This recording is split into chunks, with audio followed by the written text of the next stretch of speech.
로마서 6장 첫 번째 시간입니다. 침례란 무엇인가? 침례는 죄에 대하여 죽는 것을 의미합니다. 그럼 여기서 죄에 대하여 죽는다, 이 의미가 무엇인지 좀 깊이 묵상을 해야지만 저희가 신앙생활이 헷갈리지가 않아요. 그래서 그 부분을 좀 알아보도록 할게요. 로마서는 5장부터 8장까지 연결되어 있는 스토리입니다. 그래서 로마서 5장은 칭의, 거듭남에 대한 이야기를 하죠. 그래서 로마서 5장 1절에 그러므로 우리가 믿음으로 의롭다 하심을 얻었은즉 우리 주 예수 그리스도로 말미암아 하나님으로 더불어 화평을 누리자. 그래서 거듭난 사람은 이제 하나님이 두렵지가 않아요. 하나님과 정말 소통하는, 우리가 기도로서 하나님과 소통하는 그 마음이 바뀐 상태가 바로 거듭남의 상태라는 거예요. 그리고 로마서 6장은 그 거듭난 사람들이 치러야 되는 침례라는 거죠. 그래서 6장 2절에는 무릇 그리스도 예수와 합하여 침례를 받은 우리는 그의 죽으심과 합하여 침례 받은 줄을 알지 못하느뇨. 그래서 여기에서 그의 죽으심과 합하는 게 무엇인지 삶 속에서 이걸 우리가 봐야 될 것 같고요. 로마서 7장은 성화라고 합니다. 성화. 우리가 거듭나고 나서 매일의 삶 속에서 죄와도 싸우고 있잖아요. 그런데 바울 형제는 로마서 7장에서 성화를 이야기를 하는데 계속해서 넘어짐을 경험합니다. 넘어짐을. 그래서 우리가 거듭나고 나서 나 이제 더 이상 죄를 안 져, 이거는 속고 있는 거라는 거예요. 죄와 싸우는 거지 죄를 안 짓는 상태가 아니라는 거예요. 그래서 바울 형제는 로마서 7장에 넘어짐에 대한 것을 우리한테 알려주고 계세요. 그래서 로마서 7장 23절에 이렇게 나옵니다. 내 지체 속에서 한 다른 법이 내 마음의 법과 싸워 내 지체 속에 있는 죄의 법 아래로 나를 사로잡아 오는 것을 보는도다. 네, 그래서 거듭났다라는 것은 우리가 원래 태어날 때는 죄로 기울어지는 품성을 가지고 태어나요. 그래서 우린 가만히 있으면 죄가 자연스럽게 죄를 짓는다라는 거죠. 근데 거듭났다라는 거는 의로 기울어지는 마음을 받았다라는 거예요. 그래서 우리가 예수님을 의지하면 의로 계속해서 의로운 삶을 살 수 있다라는 거예요. 근데 거기에서 예수님을 놓치면 죄로 기울어지는 마음 때문에 죄를 계속 빠지게 되는 거예요. 거듭났다 해도. 그래서 우린 이걸 잊지 않아야 된다라는 거죠. 그래서 바울 형제는 로마서 8장에 이 비밀을 알게 된 거예요. 그래서 로마서 8장 1절에 이렇게 나옵니다.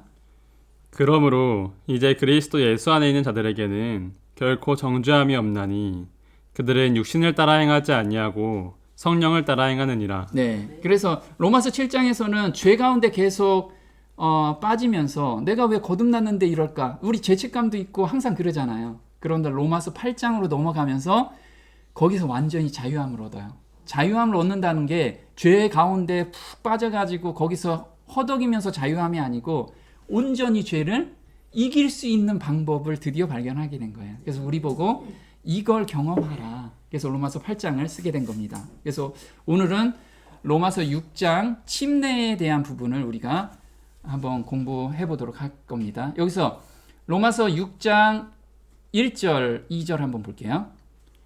그런즉 우리가 무슨 말하리요? 은혜를 더하게 하려고 죄에 거하겠느뇨? 그럴 수 없느니라. 죄에 대하여 죽은 우리가 어찌 그 가운데 더 살리요? 네, 우리가 보면요, 거한다라는 건 우리 여기서 거주한다라고 하죠. 그러면 죄와 같이 산다라는 의미예요.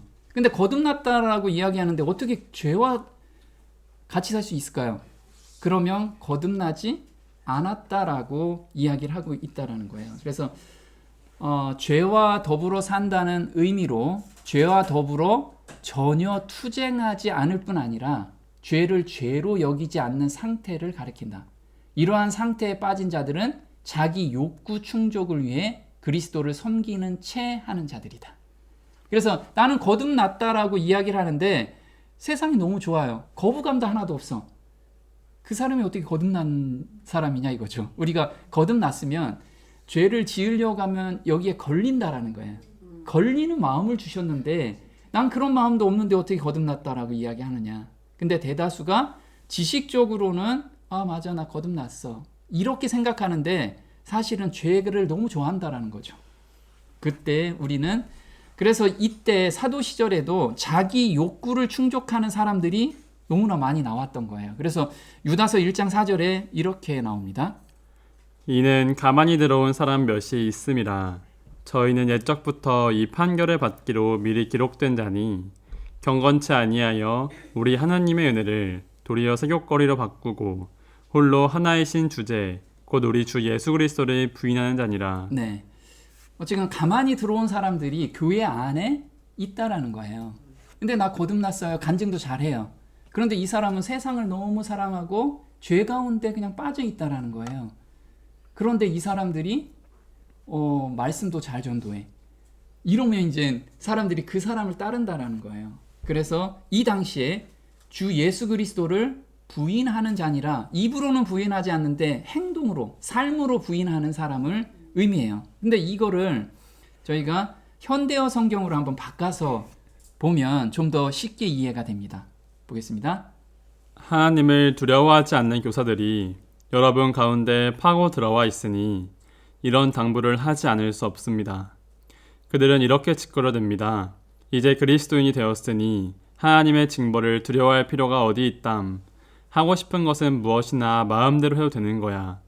이들은 결국 성경에 기록되어 있는 대로 파멸의 운명을 맞게 될 자들입니다. 그들은 우리의 유일하신 주인이며 주님이신 예수 그리스도를 배반하고 있기 때문입니다. 네, 이런 자들은 하나님을 두려워하지 않아요. 그 하나님을 두려워한다. 나 무서워서 떤다. 우리가 두려워한다라는 건 경외한다, 경외한다라는 뜻이죠. 네, 우리 가정에서 정말 존경하는 분이 우리 가정에 있어요. 그럼 행동거지를 조심하잖아요. 하나님을 모시는 사람은 이런 거라는 거죠. 그 사람이 두려운 게 아니고 거룩한 존경심 때문에 그 옷가짐을 잘한다라는 거예요. 하나님을 만난 사람은 거룩한 존경심이 나온다라는 거죠. 그게 바로 두려워하는 자인데, 그 두려워하지 않는 교사들, 이 사람들이 교회 안에 들어와서 야 우리 이제 영원히 속죄받았어, 우리 마음대로 살면 되지 않아, 그 죄 졌어, 회개하면 돼, 이렇게 너무 가볍게 생각한다라는 거예요. 이런 자들이 교회 안에 들어온 것, 이것이 죄에 거한다. 그래서 사람들이 바울 형제가 믿음으로 말미암는 의에 대한 기별을 전하고 있을 때, 그때는 유대인들이 행함으로 말미암는 의를 주장을 했어요. 그래서 우리는 율법을 지켜야 되지 않느냐, 행함으로 지켜야 되지 않느냐. 그런데 바울 형제는 우리는 그거 지킬 수 없다, 오로지 예수님의 은혜로 우리가 그걸 지킬 수 있다 라고 이야기하면서 많은 사람들이 그러면 우리 율법을 안 지켜도 되네? 이렇게 잘못 생각하고 있었다라는 거예요. 그래서 바울 형제가 2절에 그럴 수 없느니라 라고 이야기를 한 거예요. 한번 로마서 3장 8절에 이런 사람들 때문에 이 이야기를 쓴 거죠. 또는 그러면 선을 이루기 위하여 악을 행하자 하지 않겠느냐. 어떤 이들이 이렇게 비방하여 우리가 이런 말을 한다고 하니 저희가 정죄받는 것이 옳으니라. 그런즉 우리가 믿음으로 말미암아 율법을 폐하느뇨. 그럴 수 없느니라. 도리어 율법을 굳게 세우느니라. 네, 그래서 어떤 사람들이 선을 이루기 위해서 우리 악을 막 하자, 그러면 하나님 은혜를 더 크게 받을 거 아니냐, 이렇게 생각했던 거예요. 그래서 바울 형제가 그럴 수 없다, 하나님의 사랑을 정말 우리가 느꼈다면, 그걸 깨달았다면 어떻게 그럴 수 있느냐. 우리는 율법을 폐하는 자가 아니고 완성하는 자다, 이걸. 그러면서 완성하는 자라는 건 온전히 율법을 순종하는 거라는 거죠. 그 마음을 우리가 받은 거 아니냐, 그걸 지금 이야기를 하고 있는 겁니다. 보겠습니다. 새로 남으로써 사람의 마음은 하나님의 율법과 일치됨과 동시에 하나님과 조화를 이루게 된다. 이 위대한 변화가 죄인의 마음속에서 일어났다면 그는 죽음에서 생명으로 옮겨진 것이다. 네, 그래서 여기서 새로남, 이 거듭남이죠.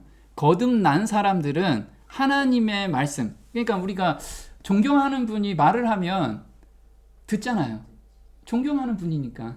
그와 마찬가지라는 거예요. 거듭났으면 하나님의 말씀, 그걸 다른 말로는 율법인데 그 말씀을 온전히 순종하고 싶은 마음이 절로 생기는 게 당연한 거 아니냐. 지금 이 얘기를 하고 있다라는 거죠. 자, 그래서 여기서 죄에 대하여 죽은 우리가 어찌 그 가운데 더 살리요. 그래서 죄에 대하여 죽은 자, 이건 이젠 더 이상 죄를 짓지 않는다는 의미냐. 또 하나는 의로 기울어지는 품성으로 거듭났다라는 의미냐. 그래서 우리가 두 번째로 우리는 더 이상 나는 거듭났으니까 죄 하나도 안 져요. 이거는 하나님을 속이는 자, 자기를 속이는 자라는 거죠. 그래서 우리는 의로 기울어지는 품성, 그 씨앗을 받았기 때문에 이제 예수님만 매달리면 우리는 죄에서 자유함을 얻을 수 있다는 거예요. 로마서 6장 6절 한번 볼게요. 우리가 알거니와 우리 옛사람이 예수와 함께 십자가에 못 박힌 것은 죄의 몸이 멸하여 다시는 우리가 죄에게 종노릇 하지 아니하려 함이니 이와 같이 너희도 너희 자신을 죄에 대하여는 죽은 자요 그리스도 예수 안에서 하나님을 대하여는 산 자로 여길지어다. 네, 바울 형제는 원리를 터득한 거예요. 내가 죄를 더 이상 짓지 않는 게 아니라 죄에 대하여, 그냥 죄가 오면 그 죄를 어떻게 하라고 해요? 십자가에 못 박아라. 그러면 우리가 하나님을 대하여는 산 자로 우리가 오늘을 살 수 있다. 지금 이 얘기를 하고 있어요. 그래서 십자가에 못 박힌 것은, 그래서 자기도 십자가에 못 박는다. 그래서 고린도 전서 15장 31절에 이렇게 나옵니다. 형제들아 내가 그리스도 예수 우리 주 안에서 가진 바 너희에게 대한 나의 자랑을 두고 단언하노니 나는 날마다 죽노라. 네, 그래서 십자가에 못 박는 것이 바로 하나님에 대하여 사는 삶이라는 거죠. 그래서 내가 죄와 세상을 좋아하는 마음이 오면 그거 빨리 십자가에 박아라. 못 박으면 그게 이제 새로운 삶 속에서 매일 사는 거다. 이걸 우리한테 알려주고 계신 거예요. 자, 예수와 합하여 침례를 받았다는 의미가 무엇인지 로마서 6장 3절에 이렇게 나옵니다. 무릇 그리스도 예수와 합하여 침례를 받은 우리는 그의 죽으심과 합하여 침례받은 줄을 알지 못하느뇨. 그러므로 우리가 그의 죽으심과 합하여 침례를 받음으로 그와 함께 장사되었나니 이는 아버지의 영광으로 말미암아 그리스도를 죽은 자 가운데서 살리심과 같이 우리로 또한 새 생명 가운데서 행하게 하려 함이니라.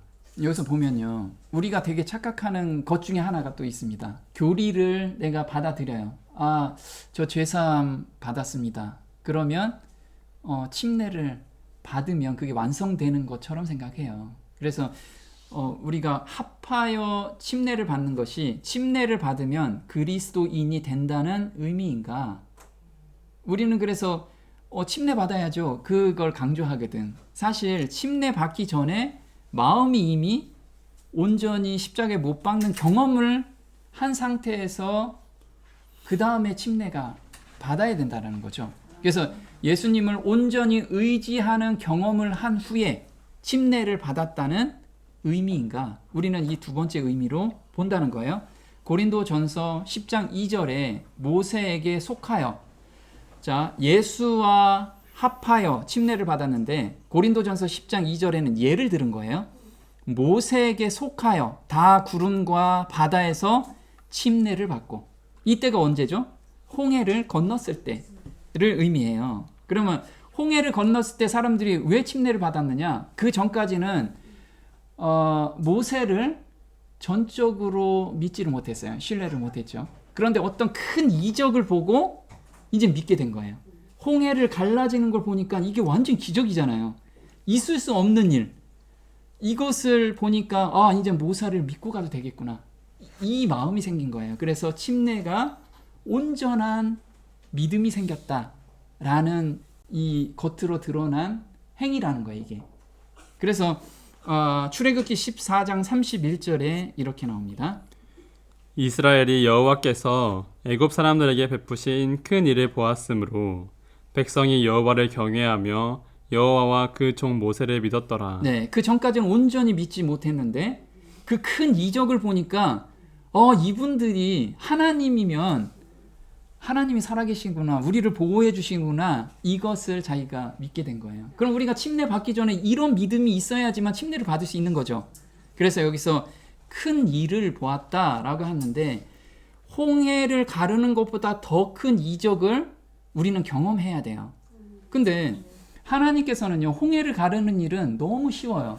왜? 말씀 한마디로 우주를 창조하시는 분이기 때문에 말씀 한마디로 바꿀 수 있어요. 그런데 바꿀 수 없는 게 한 가지가, 그게 바로 사람 마음이라는 거예요. 하나님은 사람 마음은 마음대로 할 수가 없어요. 우리가 동의하지 않으면. 다른 거는 동의 안 해도 하나님께서 만들어내실 수가 있어요. 그래서 우리한테 동의를 얻는 거예요. 동의를. 그래서 그게 가장 큰 이적이라고 우리한테 이야기를 하고 있습니다. 한번 보겠습니다. 그가 하나님에게서 왔다는 가장 큰 증거는 그의 생애가 하나님의 품성을 드러낸 것이다. 그는 하나님의 사업을 행하셨고 하나님의 말씀을 말씀하셨다. 이와 같은 생애는 모든 이적 중에서도 가장 큰 이적이다. 네, 예수님께서 하나님의 품성으로 이 땅에 사셨던 거, 그게 가장 큰 이적 중에 이적이라는 거예요. 하나님의 품성을 어떻게, 하나님의 품성으로 사람이 어떻게 살 수가 있을까?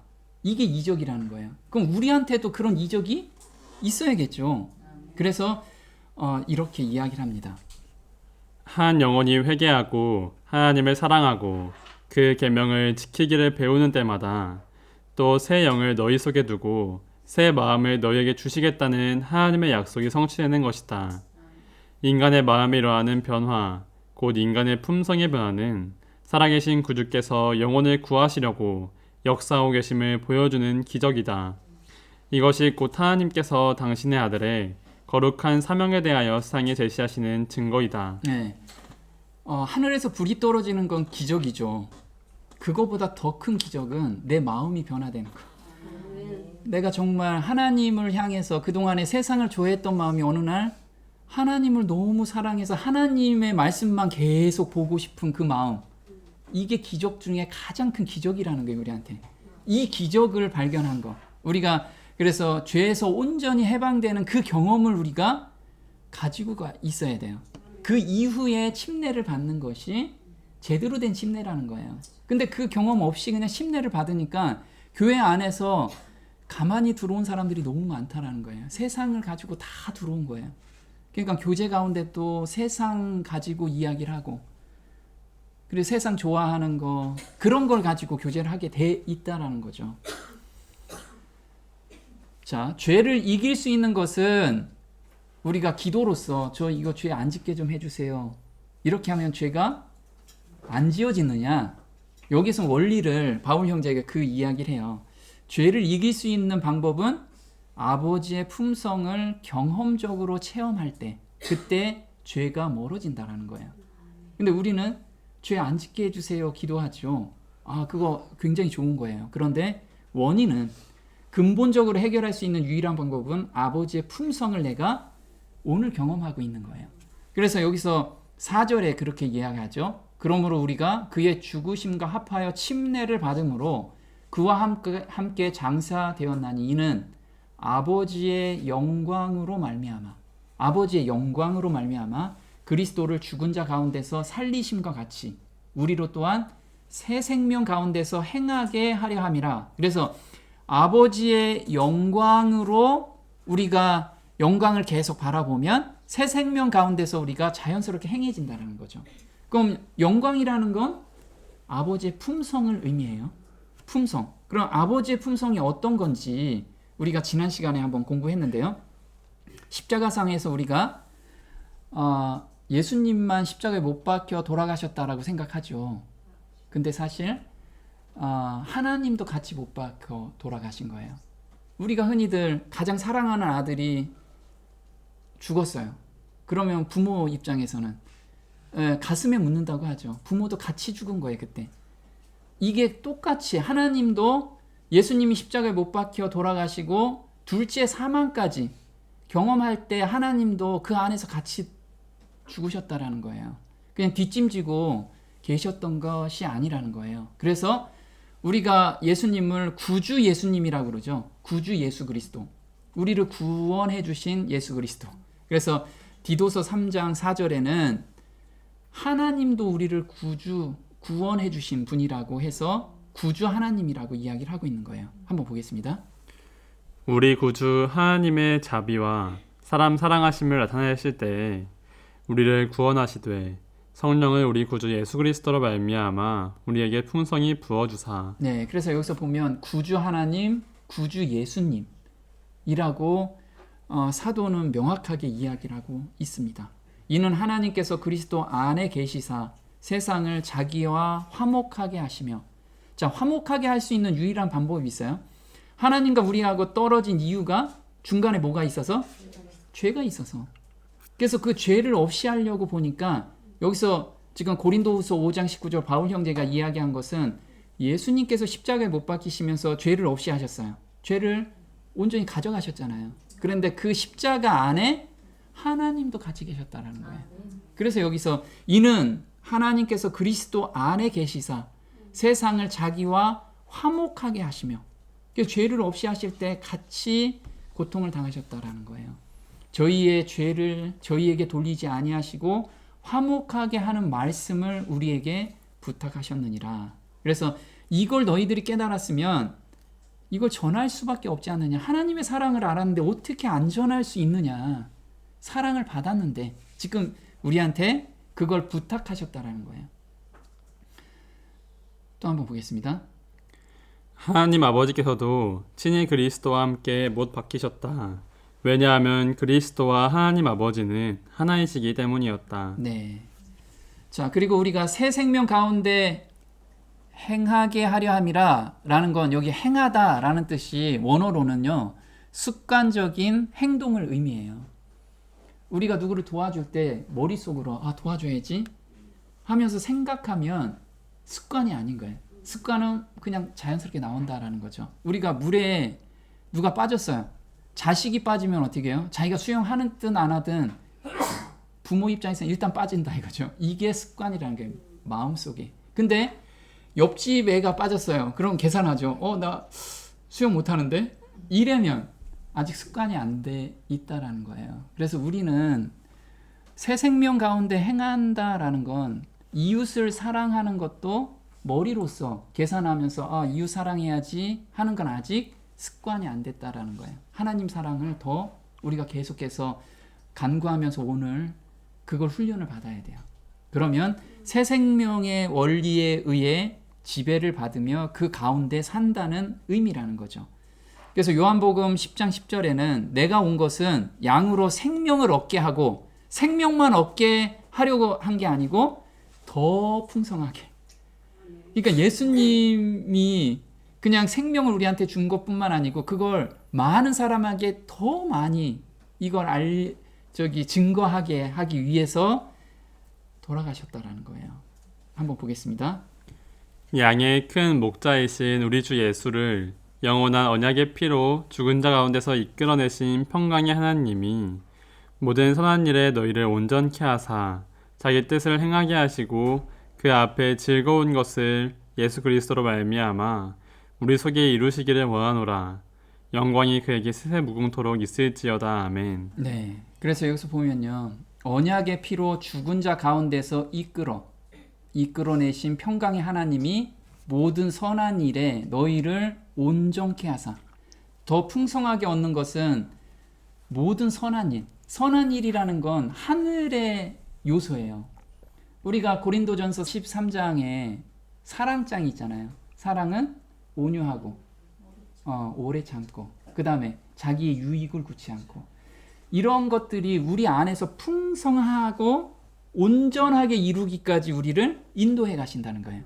그래서 여기서 보면 우리 속에 이루시기를 원하노라. 그럼 우리가 이룬다는 게 아니고 우리가 마음만 열어놓으면 하나님께서 해주신다는 거예요. 우리는 자아를, 그래서 십자가에 계속 못 박으라는 거죠. 자, 우리 속에 이루고자 하는 것이 무엇인지 에베소서 1장 4절에 창세 전부터 계획하신 거, 이게 보겠습니다. 곧 창세전에 그리스도 안에서 우리를 택하사 우리로 사랑 안에서 그 앞에 거룩하고 흠이 없게 하시려고 이는 그의 사랑하시는 자 안에서 우리에게 거저 주시는 바 그의 은혜의 영광을 찬미하게 하려는 것이라. 네, 창세 전부터 이걸 계획하셨는데 거듭난 사람들은 하나님을 온전히 신뢰하면 어디까지 우리를 자라게 해주셨냐면 거룩하고 흠도 점도 없게, 하나님 보시기에 흠도 점도 없는 상태로 우리를 자라게 해주신다는 거예요.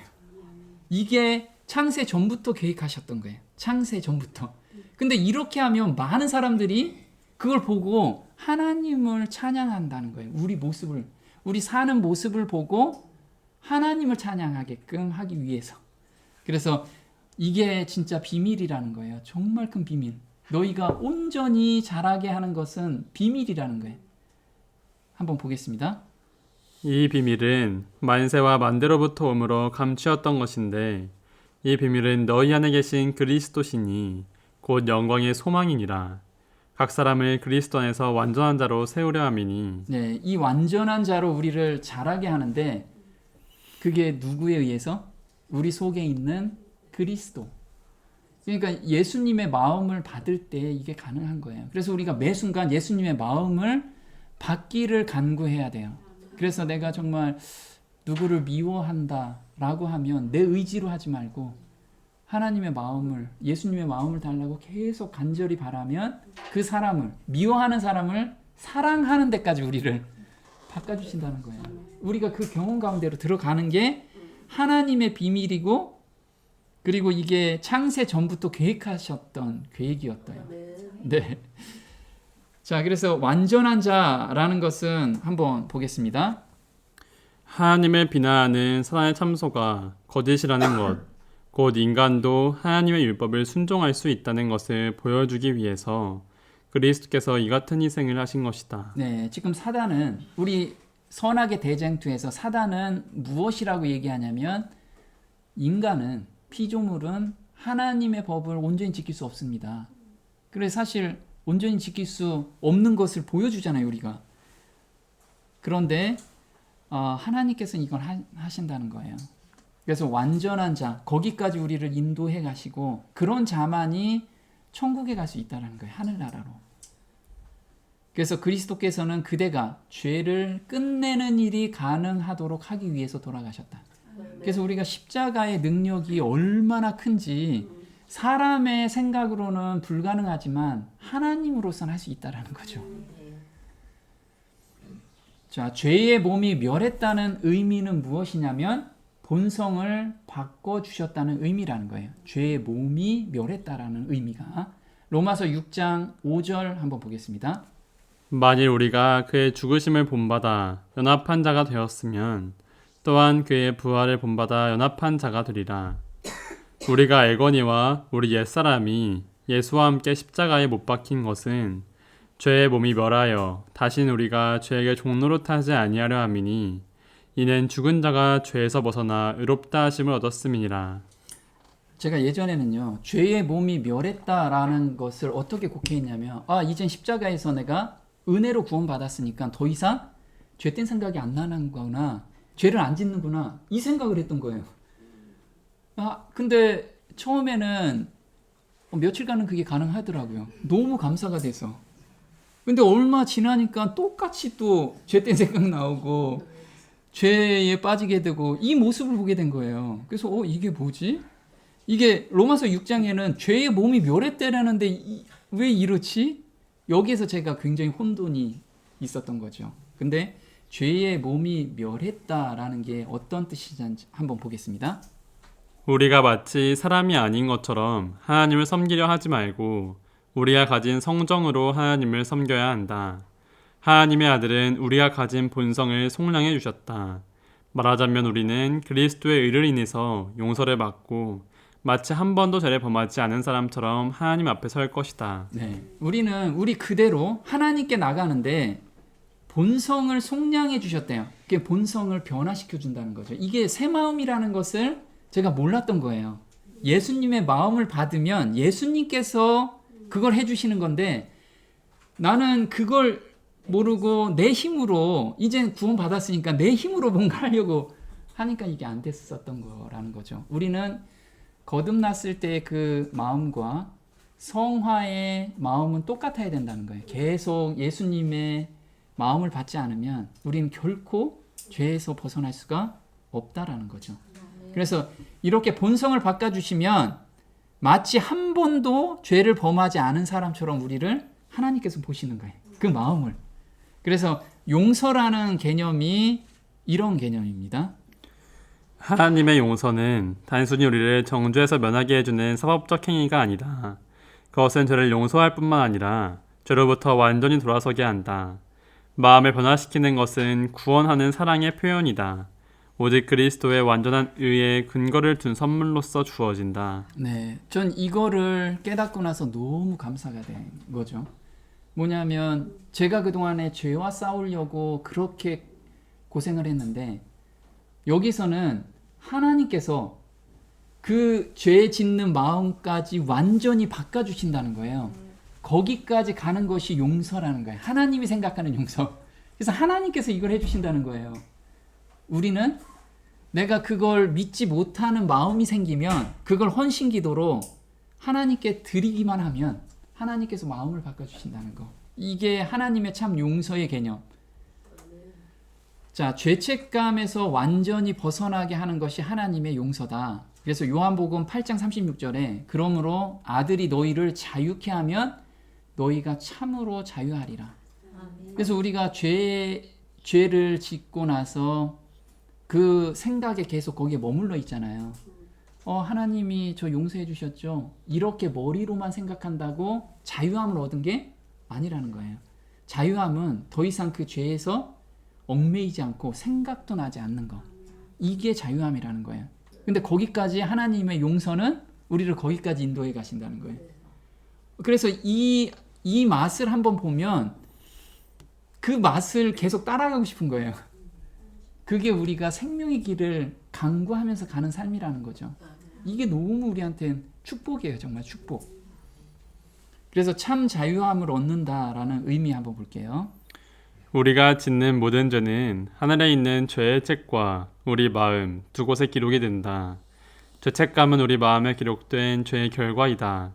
따라서 용서받은 죄라 할지라도 우리의 기억 속에는 그 흔적이 남아있으며 죄의 기억은 계속적으로 우리를 괴롭힌다. 네, 그래서 우리가 대다수의 그리스도인들은 여기서 멈춰 있어요. 내가 그 사람 용서했지. 근데 기도하면 자꾸 그 사람이 생각나. 그리고 저 용서 받았죠. 자꾸 확인하고 싶어. 그건 아직 용서 못 받은 거예요. 자기 생각에 있는 거는 용서 못 받는 거. 더 한 단계 더 들어가야 돼 우리가. 여기서 멈춰 있으면 이 상태로 천국 못 가요. 천국 가면 그 죄책감 때문에 영원히 그 죄책감으로 살아야 되거든. 그게 무슨 천국이에요. 그래서 하나님은 그런 사람을 데려갈 수가 없는 거예요. 한번 보겠습니다. 그러므로 죄의 도말은 죄의 책과 우리의 마음에서 함께 이루어져야 한다. 하나님께서는 하늘에 있는 죄의 기록을 일방적으로 지우시는 것이 아니라 그 죄의 장본인인 우리가 예수님의 피를 힘입어 온전히 회개하고 죄를 버릴 때에만 죄의 기록을 지우신다. 이것이 예수님의 지성소 봉사에 협력하고 참여한다는 의미이다. 네, 그래서 여기서 피를 힘입어 온전히 회개하고 죄를 버릴 때. 그래서 하나님 저 회개합니다. 이 마음 상태로는 회개가 안 돼요. 회개도 성령 하나님께서 해주시는 거예요. 그래서 예수님의 피를 힘입어 온전히 회개하고 죄를 버리는 것은 성령 하나님께서 우리를 인도해 가시는 거예요. 이것을 우리가 경험 가운데로 들어가야 돼요. 그러지 않으면 내 힘으로 회개를 해요. 내 힘으로 용서를 받으려고 하고요. 그러면 절대 죄의 도말의 경험을 가질 수가 없어요. 그 죄책감으로 매일 눌려 있다라는 거예요. 그걸 우리는 간구하며 살아야 돼요. 자, 사망이 다시 주관하지 못하는 이유가 무엇인지 로마서 6장 8절 한번 보겠습니다. 만일 우리가 그리스도와 함께 죽었으면 또한 그와 함께 살 줄을 믿노니 이는 그리스도께서 죽은 자 가운데서 사셨음에 다시 죽지 아니하시고 사망이 다시 그를 주장하지 못할 줄을 알미로라. 네, 우리는 사망이 항상 주장을 해요. 왜? 제가 항상 참으로 용서함의 경험을 못 받기 때문에 죄책감에 계속 물려 있거든요. 그러면 사망 권세 안에 내가 지금 잡혀 있다고 생각하면 돼요. 그래서 사망이 다시 그를 주장하지 못할 줄 알미로다. 그를 주장하는 게 무엇이냐면 고린도전서 15장 55절에 이렇게 나와요. 사망아, 너의 이기는 것이 어디 있느냐? 사망아, 너의 쏘는 것이 어디 있느냐? 사망에 쏘는 것은 죄요, 죄의 권능은 율법이라. 우리 주 예수 그리스도로 말미암아 우리에게 이김을 주시는 하나님께 감사하노니. 여기서 보면요. 사망아, 너의 이기는 것이 어디 있느냐? 쏘는 것이 어디 있느냐? 사망에 쏘는 것은 죄요, 죄의 권능은 율법이라. 그래서 우리 율법을 보면, 성경을 보면 양심에 계속 찔리죠. 이건 내가 지금 사망 안에 있다라는 증거예요. 아직 자유함을 얻지 못했다라는 거예요. 근데 우리는 그걸 자꾸만 부정하려고 하죠. 아, 그래서 십자가에 못 박히셨잖아요. 이렇게 머리로만 생각하는 그리스도인들이라는 거죠.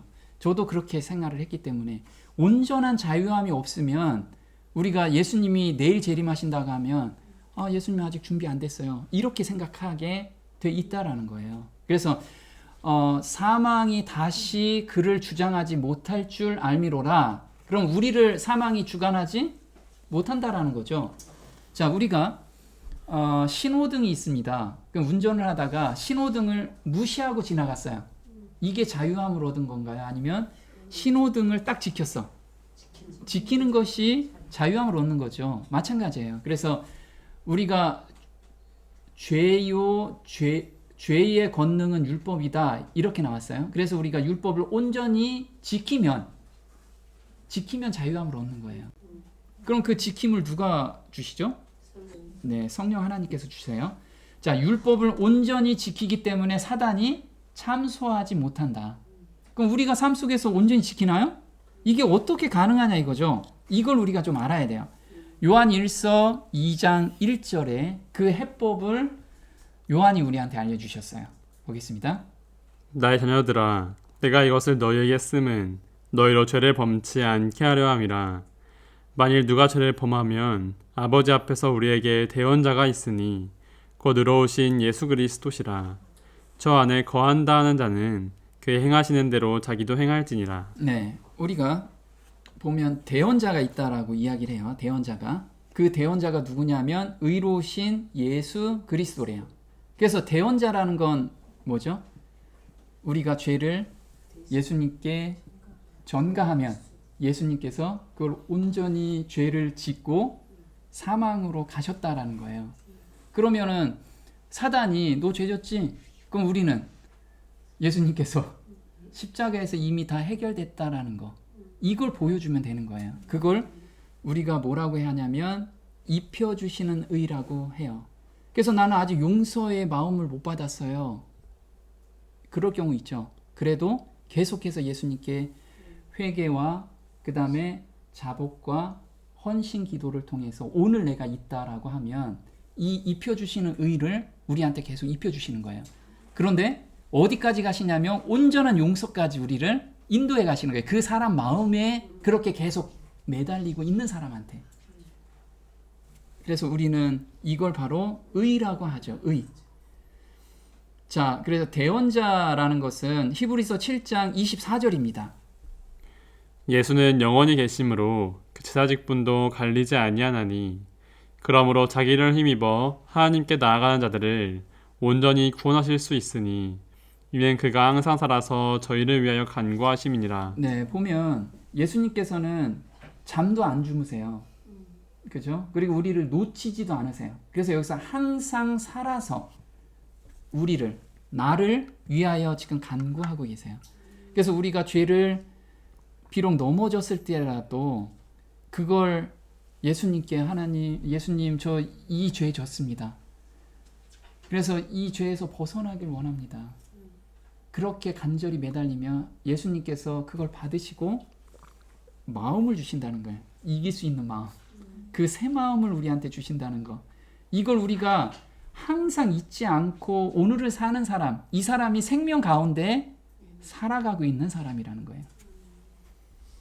그래서 자기를 힘입어 예수 그리스도가 나의 구주라는 걸 항상 생각하면서 매달리는 삶, 이게 예수님을 힘입어 사는 사람이라는 거예요. 한번 보겠습니다. 선하고 거룩하게 되고자 하는 바람은 옳은 일이다. 그러나 거기에 그쳐서는 안 된다. 그런 욕망은 우리에게 아무런 도움을 주지 못한다. 많은 사람이 그리스도인이 되고자 바라고 소망하지만 잃어버린 바 될 것이다. 그들은 의지력을 하나님께 온전히 드리는 그 지점까지 이르지 않는다. 결국 그들은 그리스도인이 되고자 선택하지 않는다. 전적인 변화는 선택할 수 있는 능력을 올바로 사용함으로써 우리 생에 이르러 온다. 네. 제가 여기 이 삶을 살았던 거예요. 선하고 거룩하게 살고 싶어요. 그 바람은 가지고 있죠. 근데 거기에서 멈추면 안 된다라는 거예요. 거기서 멈추면 아무것도 아니야. 그거는 불교 다니는 사람이 선하고 착하게 살고 싶어 하잖아요. 그 사람하고 너희하고 뭔 사이냐? 이 차이라는 거예요. 그런데 너의 의지력과 선택력을 하나님께 향한다면 그때 너희한테 마음을 변화시켜 주신다는 거죠.